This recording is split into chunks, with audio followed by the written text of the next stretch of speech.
Hello everyone, Chris Osberg here, Winding Road Magazine. Today I'm here with this silver brand new Kia Niro FE Hybrid. So, what is it? This is Kia's all new subcompact crossover, and we're gonna go ahead and take a look at this thing. Now it's classified as a subcompact, but actually, as you'll see, it's quite roomy on the inside. I'm pretty impressed with the practicality and the space that you get in this small package. Eco hybrid badging on the back. There is only one powertrain for this vehicle, and that is a hybrid. So you have a 1.6 liter direct injection gasoline engine cranking out 104 horsepower combined with a 43 horsepower electric motor. Gives you a combined overall power rating of 139 horsepower and just under 200 pound-feet of torque. What's interesting about the drivetrain, well, other than the hybrid feature, of course, is it's backed by a 6-speed dual-clutch automatic gearbox. So Kia has gone out and said, you know what, we know all of these hybrids on the market usually are connected to some sort of CVT-style transmission.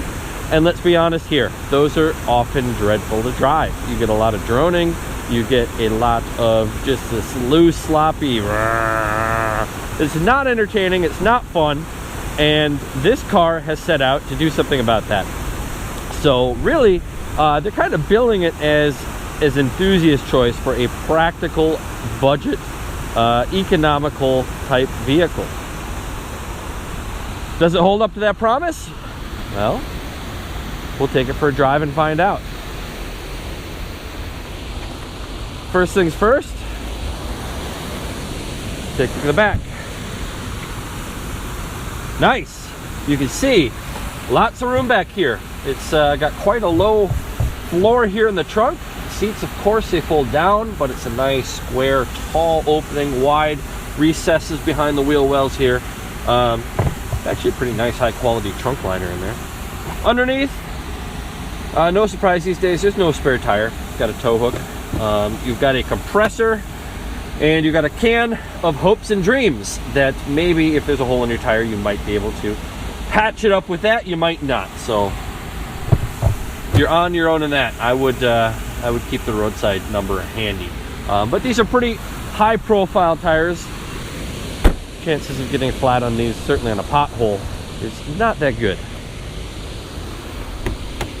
Go ahead and pop the hood.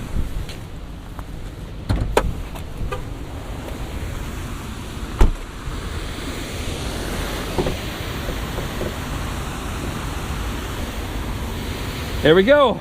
Nothing glamorous here. All the stuff you're not supposed to touch is in orange. We've got 1.6 liter direct injected gasoline engine. We've got a 43 horsepower hybrid electric motor, which is integrated into the dual clutch automatic transmission. Got some pretty tidy packaging here. Got coolant, says HEV on it, so I'm guessing that's coolant just for the electric system, so it's separated from the combustion engine coolant, which will be over here in that overflow bottle there. Nice easy access to some of the basics like wiper fluid, brake fluid, got a power, looks like positive hole down here. Not sure if there's actually a battery in there. I'm guessing it's not. Hold on, I'm pretty clumsy here. I gotta actually put the prop up on the hood. Then I can pop this off and see what's going on there. Oh, no, that's your fuse box. Guessing the 12 volt battery, which it also has, is all these hybrid vehicles also need a smaller 12 volt battery to energize and de-energize the system. It's probably buried somewhere, and your access is there. Interestingly, we have a diagnostic port under the hood here. You don't see that too often these days. Maybe some proprietary tools hooked up to that, I'm not quite sure. Otherwise, it's a pretty tidy looking setup.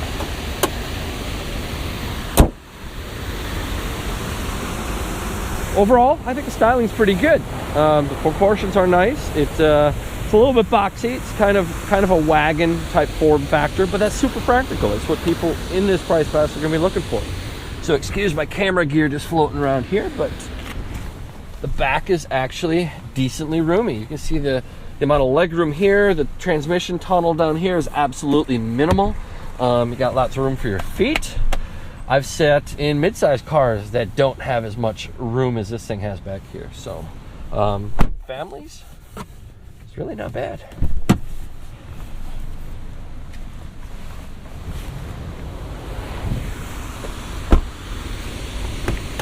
Onto the interior.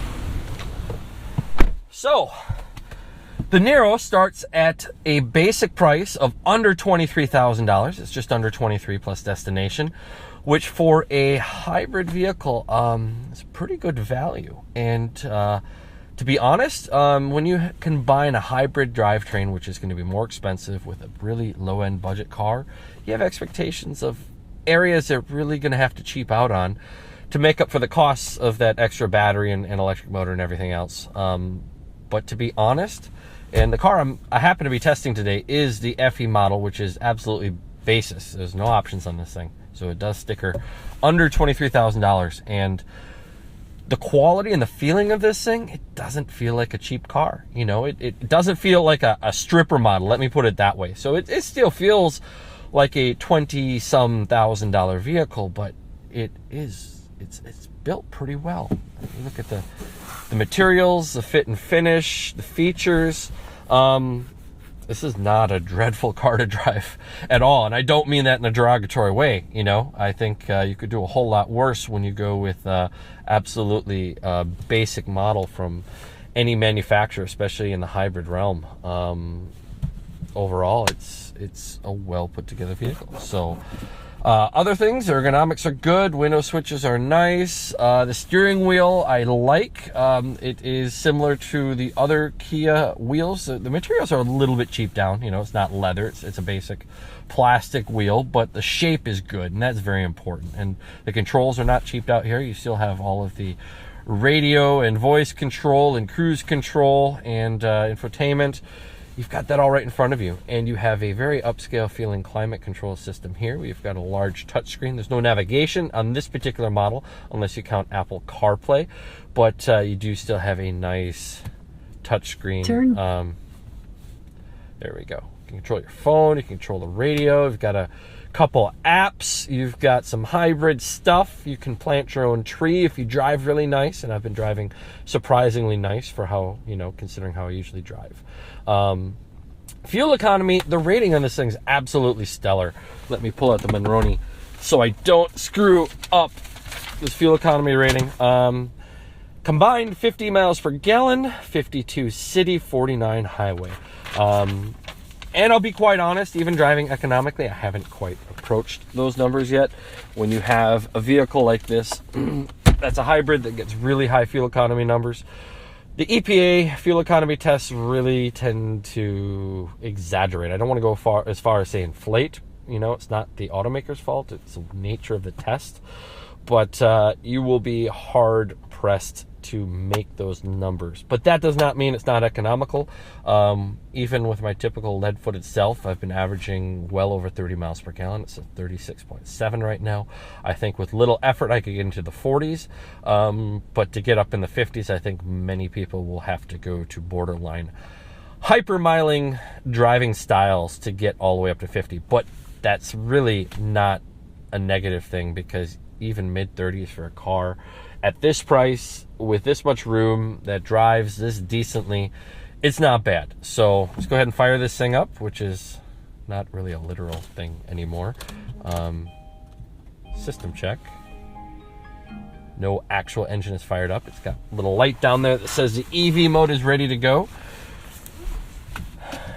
And we're gonna go ahead and start off. So gear shift, good. I'm glad it's got a regular old gear shift. Put it in D. Slap it to the left for sport mode. I do recommend that if you want to improve on the responsiveness and the shifting behavior of the car.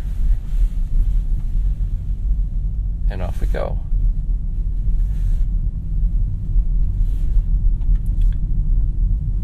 So right off the bat, I like the steering, considering the class of vehicle.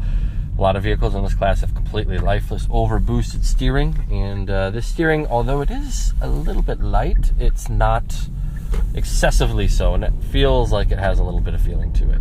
So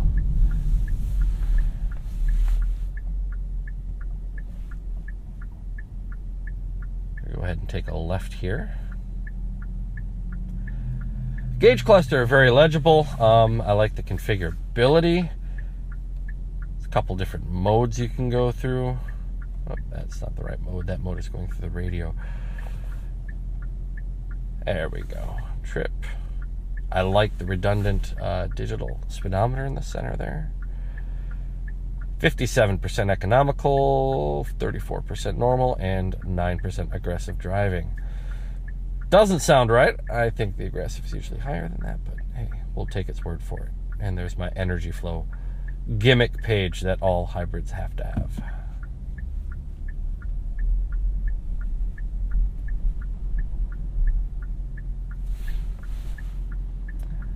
Got the power gauge on the left there. That can indicate when I'm in economic driving let's say, areas. When I've requested excess power from the engine, and when I'm doing regenerative braking on the far left there.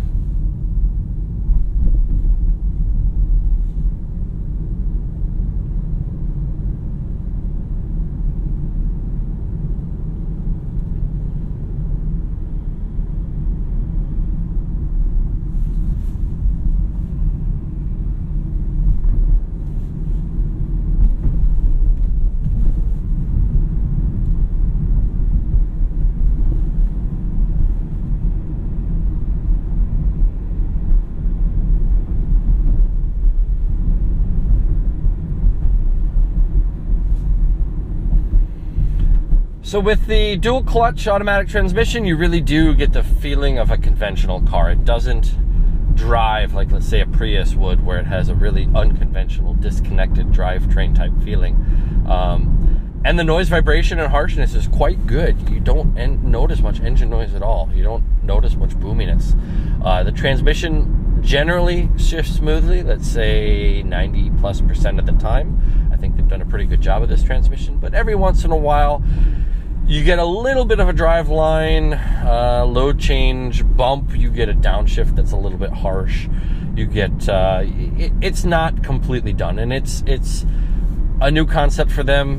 They don't have the dual clutch experience that a lot of other companies in the industry have. But for, a good first effort at this type of technology, it's really well done, and they'll improve it over time. I'm sure they will release software updates to improve some of those minor complaints, but the integration isn't quite perfect, and that's not a huge negative to point out. It's just that you will notice bumps and jerks every once in a while, and that's not unusual for any dual clutch vehicle, let alone one that also combines an electric motor and battery pack. So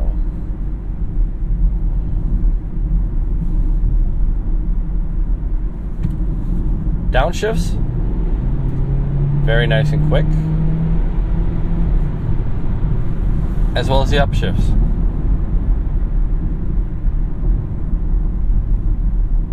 There are no shift paddles on this particular model, but you do have manual control over the gearbox with forward and backwards when the stick is in the S position.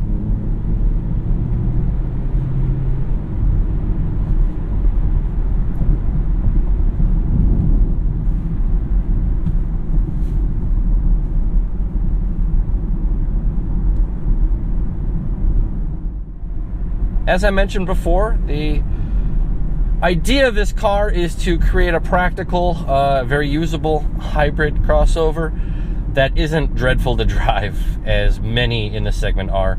And I think he has done a great job of that. So I'm not going to go out and call this thing sporty, but the body control and the handling and the feedback is very much on the sporty side of what's in this segment, and it's really not a terrible car to drive. It's something that an enthusiast can drive and enjoy driving. It's still going to be your family truckster, but it's really not a penalty box. I'm going to go out and say it's kind of in the same vein of the Honda Fit, with the Honda Fit being also a very practical car that has a bit of enthusiast appeal.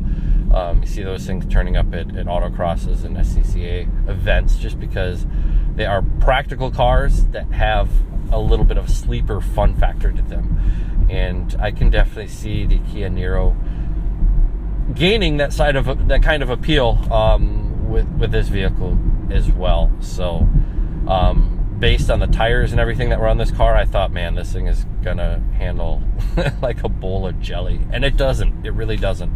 So body roll is quite well managed. The damping is on the firm side of comfortable. You know, it still handles rough roads pretty well, but you throw it into a corner at reasonable, or you know, slightly faster than reasonable speeds, and the car feels buttoned down and it feels engaging to drive. So very good job on Kia's part to strike that balance between, you know, still appealing to many people and not being overly harsh, but also being enjoyable and engaging to drive, which isn't easy to do in this segment.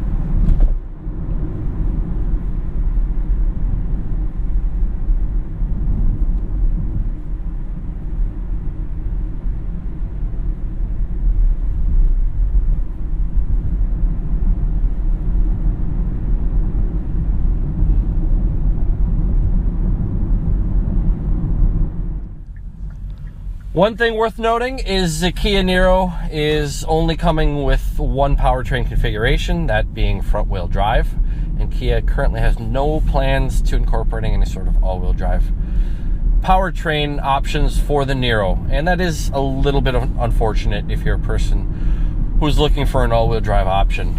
You'll have to look elsewhere towards something more like a RAV4 hybrid.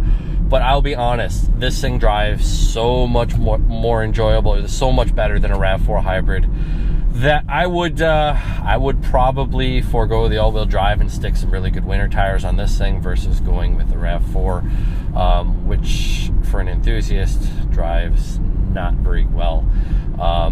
I didn't enjoy my drive with the RAV4 hybrid at all, but it does offer all-wheel drive. So you kind of have to take that into consideration. So Kia, be kind of cool if you offered an all-wheel drive version of this thing.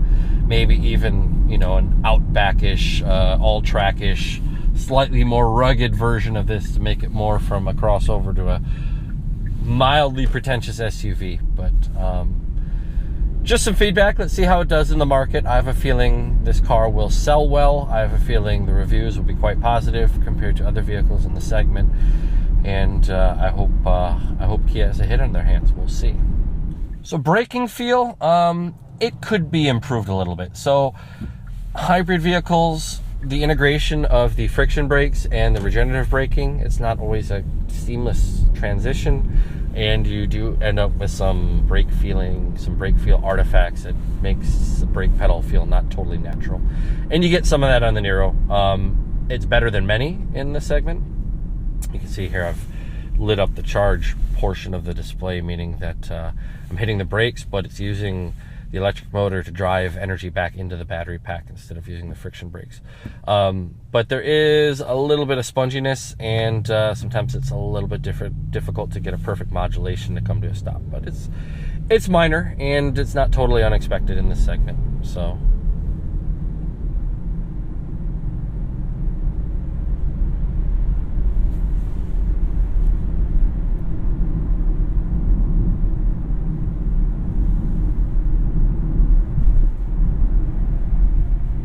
body structure feels stiff. There's no squeaks or clunks or rattles that I've noticed in this thing. The infotainment, the typical Kia infotainment system works quite well. For a $23,000 hybrid, the base radio is not bad at all. Sounds pretty good. Decent volume, decent clarity, decent frequency response. And you've got Apple CarPlay, so although this car doesn't have any sort of navigation, you can hook up CarPlay or Android Auto and get a host of music and navigation features that are included with your phone. So that's pretty sweet. Down here we've got two 12-volt power ports and normal auxiliary input and a USB, which I assume is also for the CarPlay, which I haven't had a chance to try out yet.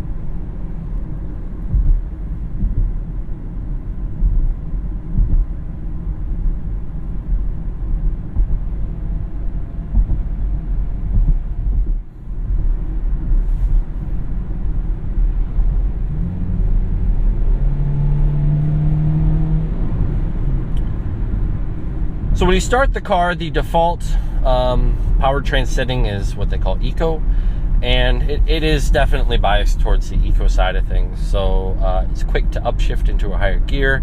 I wouldn't call it sluggish, but you definitely can tell that you need to really kick it in the pants to get it to downshift and move out on you. And that's typical because the fuel economy testing has to be done in whatever default mode the car goes to. So they usually make the default mode more economical, especially in a car like this where they're trying to get class-leading high fuel economy numbers. But going over to S, that definitely wakes the car up. It's a nice, noticeable change in terms of throttle responsiveness, in terms of transmission shifting. I really have to recommend trying out the S mode if you're the kind of driver that wants to drive a little faster.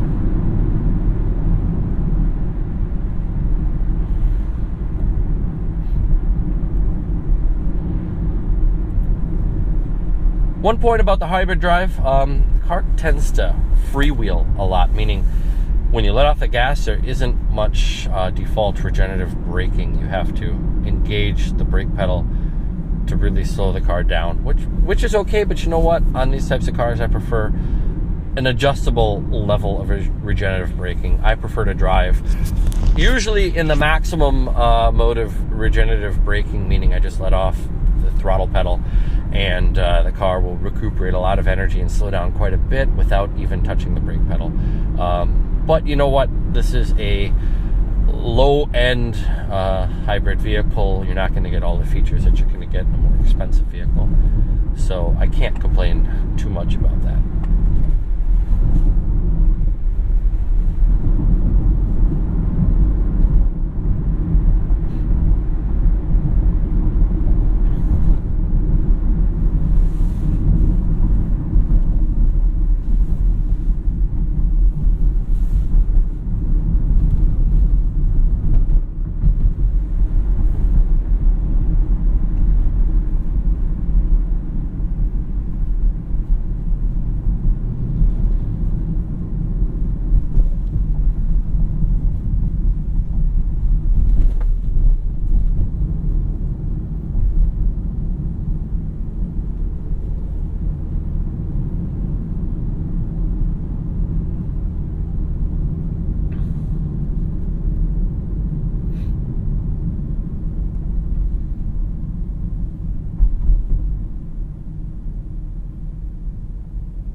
Car seems to drive reasonably quiet for an economy car.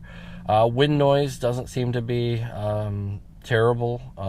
You know, let's compare it to the Soul EV, which is really a breadbox on wheels, and that tends to have more wind noise and less stability at speed. The Niro, although also fairly boxy, but not quite as boxy as the Soul, it seems to have improved driving characteristics over the Soul.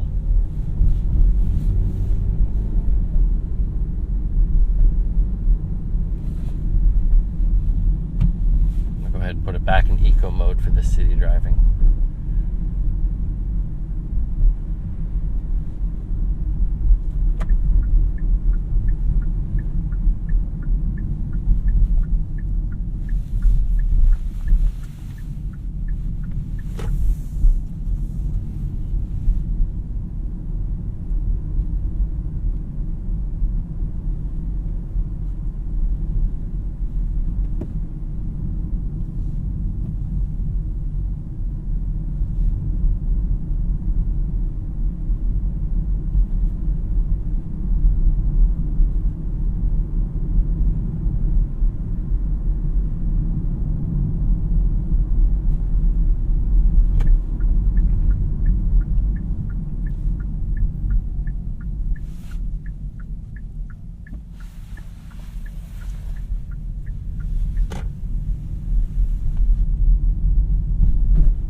with a 43 horsepower electric motor, you can do quite a bit of driving at low city speeds without even bringing the internal combustion engine into play. I'm just sailing along here, and engine hasn't been on for a little bit.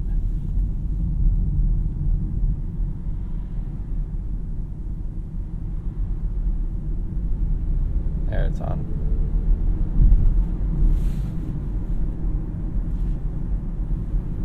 But the engagement is quite subtle. They've done a good job of tuning the characteristics of the internal combustion engine engagement, so it's not clunky. It doesn't come on with a big bump.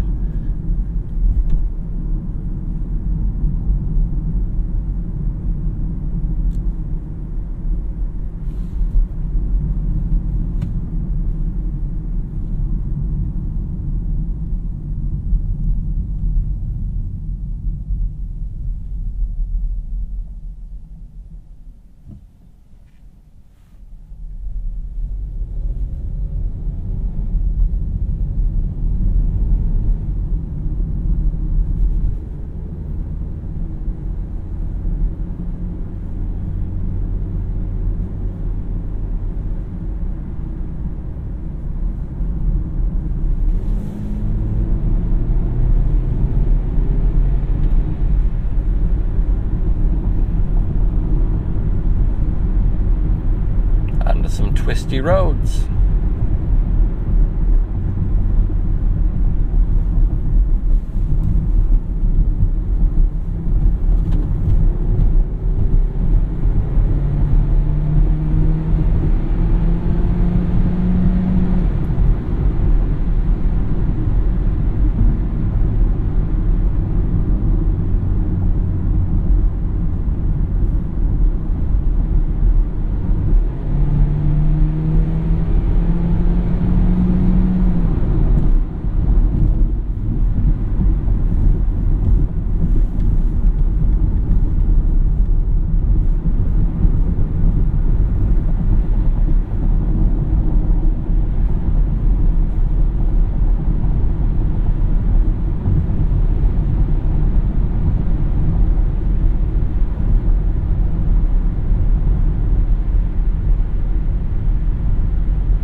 Bottom line, what do I think of the Kia Niro FE? I think especially this FE trim, which is the lowest level trim of the Niro, is an outstanding value for just under $23,000. You get a pretty good hybrid drivetrain, you get a dual clutch transmission, you get a car with very competent suspension and body control, and you get a very practical package for the size of the vehicle. It's plenty roomy inside, in the trunk, in the passenger compartment, and it doesn't feel like a stripped out economy car. So the noise, vibration, the harshness, the way it drives, the materials, the fit and finish, the level of basic equipment, as I said, it's not a penalty box. It's a pretty darn good car, and I would definitely recommend anybody shopping in this realm to take a look at this thing, because it would seemingly be one of my top choices. You could do a whole lot worse than this car if you're looking for an economy car. I'm really impressed by this thing. I will absolutely recommend this car to anybody I speak to looking for this class of vehicle. So thank you, Kia. It's good that you're looking at an economical car, but also trying to cater to somebody who cares about driving and cares about cars. Not everybody shopping for a $25,000 or $20,000 vehicle with good fuel economy hates cars. Some people like cars, some people like driving, and if that's also your feeling, which probably is if you're watching this channel, then this thing is definitely worth taking a look at. So before we go, let's go ahead and see what kind of acceleration we can get out of this thing. So before you can accelerate, gotta hit the brakes. Good braking performance.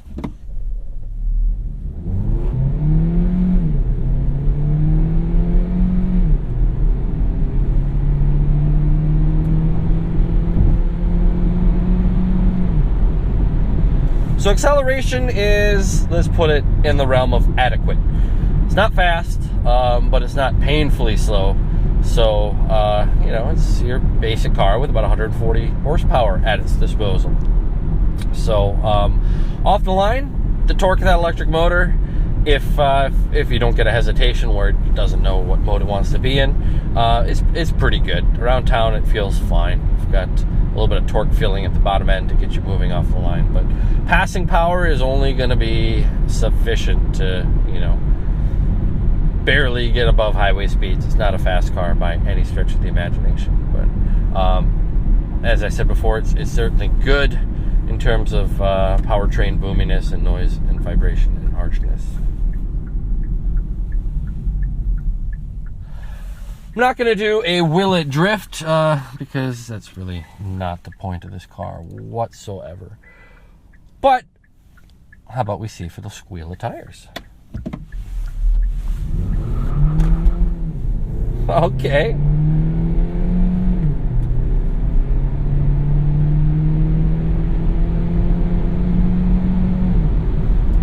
Yes, the Kia Niro will spin the tires going around the corner with the traction control and everything turned off. Interesting, the powertrain has completely coated up off any sort of left foot braking, right foot power braking shenanigans. So I floor it while holding the brakes and absolutely nothing happens. So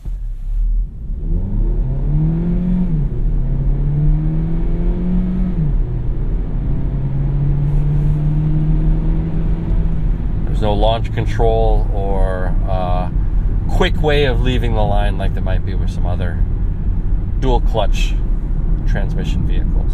But in any case, yeah, Kia Niro FE, great job, great car, great value. I like it. Thanks for watching. This is Winding Road Magazine. We've got lots of point of view videos, drives, reviews, you name it. We've got it. So thanks for subscribing. If you haven't subscribed, I highly recommend you do so. Chris Osberg signing off. We'll catch you again next time. See ya.